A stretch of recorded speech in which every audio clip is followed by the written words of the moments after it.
زيارة هود عليه السلام. يشدون الرحال إلى قبر مزعوم، فلا يزالون حول الضريح عاكفين، يروجون للأوهام والأحلام، ويضاهئون حج بيت الله الحرام، يدعون الزهد والتصوف، ويسعون للجاه، ويبنون هالة من التقديس هي تخدير الأمة عن القيام بدورها المنشود، قضاء الحاجات والرجوع بذنب مغفور لا يكلف سوى رحلة إلى شعب هود. زيارة هود عليه السلام. كيف تم اختراع القبر وبناء قبة عليه؟ ولماذا انتقلت الزيارة إلى طريقة الصوفية؟ ما هي مناسك الزيارة والحكايات المفتراه للترويج لها؟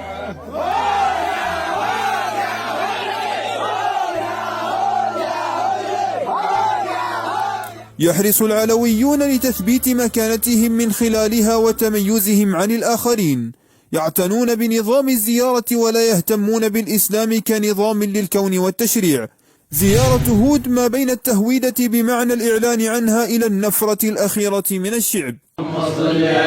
ما حضرموت إلا هود، والجمع فيها مشهود، والظل فيها ممدود، والخير فيها موجود.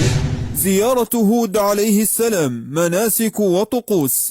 مناسك مكانية ينتقل الزوار بين أحجار وصخور، من خلف حصاة عمر إلى البئر المعطلة، إلى قبة فيها صخرة، إلى الناقة المتحجرة. إلى الشرق من تريم نحو 80 كيلومترا توجد قرية لا تسكن في العام سوى 4 أيام، يوجد بها في سفح الجبل قبر كبير منكوس بني على رأسه قبة عظيمة داخلها صخرة مشقوقة، وأسفل القبر الناقة المتحجرة، ثم تحت الجبل بئر قريب منها نهر صغير.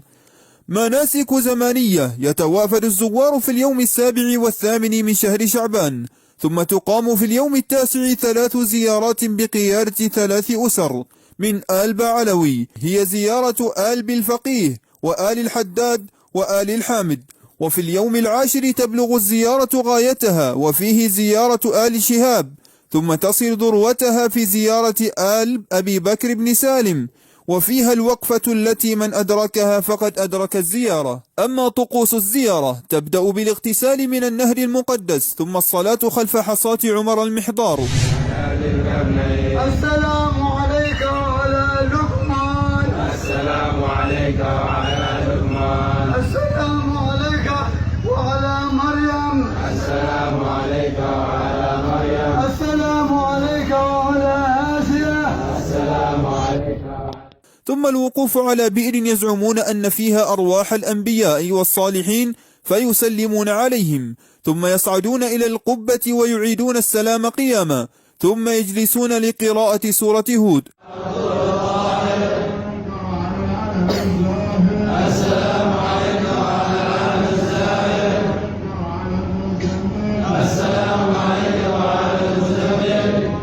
ثم ينحدرون إلى الناقة المتحجرة فينشدون القصائد في فضائل شيوخ العلويين، وفيها الإشراك والحلول والاتحاد مع ضرب الدفوف، ثم النفرة من الشعب بعد أداء الطقوس.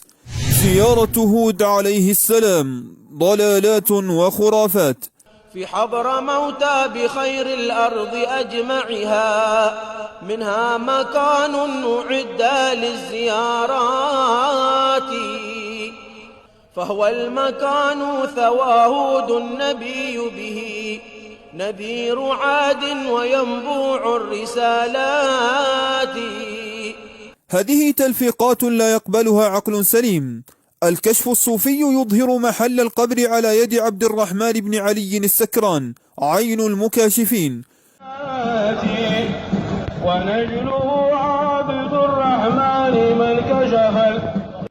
الإذن الرباني ينقل الزيارة إلى طريقة الصوفية على يد العيدروس، ظل منتظر الإذن 13 سنة. نهر هود من أنهار الجنة. نقلت عن مولى الدويلة أنه سمع هاتفا بذلك. دخل النبي هود عليه السلام إلى بيت الفقيه المقدم يطأطئ رأسه كي لا يصيبه السقف حين تخلف عن زيارته، وقال: يا شيخ إن لم تزر زرناك. رآه سيدنا الفقيه المقدم مقبلا عليه، تحت مكان متعالي السقف في بيته وهو يطاطي راسه من سقف بيته يقول: يا شيخ إن لم تزر زرناك. من بنى خدرا أي بيتا عند النبي هود بنية صالحة بنى الله له قصرا في الجنة. نقلت عن عيدروس بن عمر الحبشي: من زار هود ولو للفضول غفرت ذنوبه. ما نطقت به لسان الإمام السقاف عليه رضوان الله: من زار هود ولو للفضول غفر الله له ذنوبه. من بشرني بسلامة الزوار ضمنت له الجنة. نقلت عن شهاب الدين: لا تعقد ولاية لولي في حضرموت إلا عند هود. كانوا سلفنا يقولوا أنه ما تعقد ولاية لولي من أهل مدرسة حضرموت إلا في هود. نسأل اليوم هذا وأمس وأول أمس من اللي عقدت في الولاية؟ الضحكة في طريق هود بتسبيحة. نقلت عن حامد بن عمر: ما بين القبة وحصاة الناقة روضة من رياض الجنة. من جلس عند هود 4 أيام صحاح ألبسه الله حلة من حلل الجنة. زيارة هود عليه السلام مخالفات شرعية. لم تعرف حضرموت هذه الخرافات قبل سيطرة الصوفية عليها، فنبي الله هود عليه السلام قد أنذر قومه بالأحقاف، والأحقاف بحضرموت. لم تثبت وفاته بحضرموت في نص صحيح، ولو ثبت قبره بحضرموت لم تقم أدلة على تحديده، ولو قامت أدلة على تحديده فليس لهذه الطقوس مستند، بل هي مخالفة للأحاديث. لا تشد الرحال إلا ل3 مساجد: مسجدي هذا والمسجد الحرام والمسجد الأقصى. رواه مسلم. لا تجعلوا قبري عيدا. رواه أبو داود. وفي الأحاديث النهي عن البناء على القبور وتجصيصها واتخاذها مساجد. أما الاستغاثة بالأموات فإنها شرك. ومن المخالفات مشابهة أفعال الحج. منذ أن تولت الصوفية زمام الزيارة أحدثت أفعالا تشابه الحج. من فاتته الوقفة فاتته الزيارة. الفتوة الأعلام دي يحضروا وقفة هود، وقفة تشبه بالحج، والأرض منهم ترتج، يدعون في ذاك الفج بصوت واحد: يا هود. المدينة التي لا تسكن إلا أيام الزيارة مثل منى. النفرة من الزيارة، وقد كانوا يمرون بالمحذفة يرجمونها. قال الشاطري: حول هود النبي المرسل نوينا الطهارة بعدما قد رمينا للمعادي جمارة. ومن المخالفات الأشعار الشركية والتي فيها عقيدة الوحدة والاتحاد.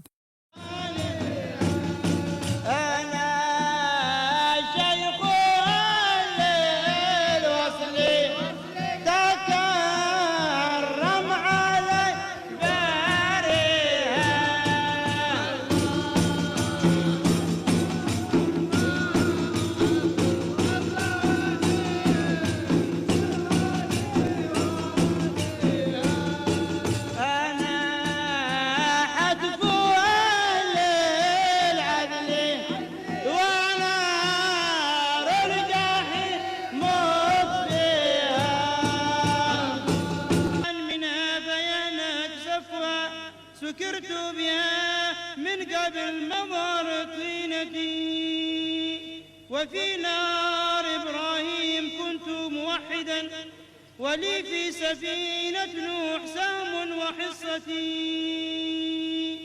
وعبيبهم ومحمد المستودع ووجيد لله سمضى بالعلا والفخر والمحضار يزرع دعي. ولي المقامات العلا وانا لاصناف الملا يوم القيامه اشفع. اني سريع الغوث في كل الشدائد، فاهتف باسمي تجدني اسرع. قل يا شهاب الدين معرض خطوه.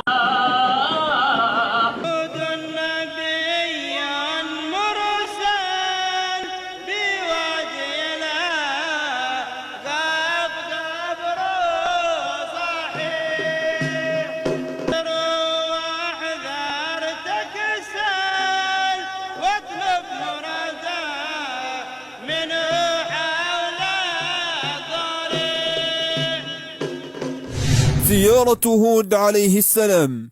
مجد آل باعلوي. ظاهر زيارة هود عليه السلام في طقوس غارقة في الخرافة وباطنها السعي للمجد وانتزاع الاعتراف من الجموع بالرئاسة والسيادة لآل باعلوي. يرون أنهم أحق بالملك من غيرهم، فهم السلالة الطاهرة. تحت ستار التصوف وزيارة هود بنى العلويون مجدهم، ومن مظاهر هذا المجد الناس تبع لهم، يقومون حيث قاموا ويقعدون حيث قعدوا. تفويج الزوار عبر رؤسائهم وكبرائهم. وضع طقوس الزيارة. قال الحداد: من روح ما له زيارة لأنه خالف ترتيب السادة وما درجوا عليه فكأنه مراغم لهم، فرب شيء من الأمور الإلهية مرتب على ما رتبه السادة. أنت جيت بقربعة، أما تدري أن لكل قوم حمى وهذا الشعب حمانا يا العلويين. ترفع أعلامهم وتضرب الطبول بين أيديهم. تذكير الناس في الزيارة بفضلهم ومكانتهم. وقد تنازعوا أمرهم بينهم في الملك حتى تعددت زيارتهم بعدما كانت زيارة واحدة. يتدثرون بلباس التصوف للوصول إلى غايتهم، فهم سدنة الزيارة. زيارة هود عليه السلام. تبديل الملة وتخدير الأمة.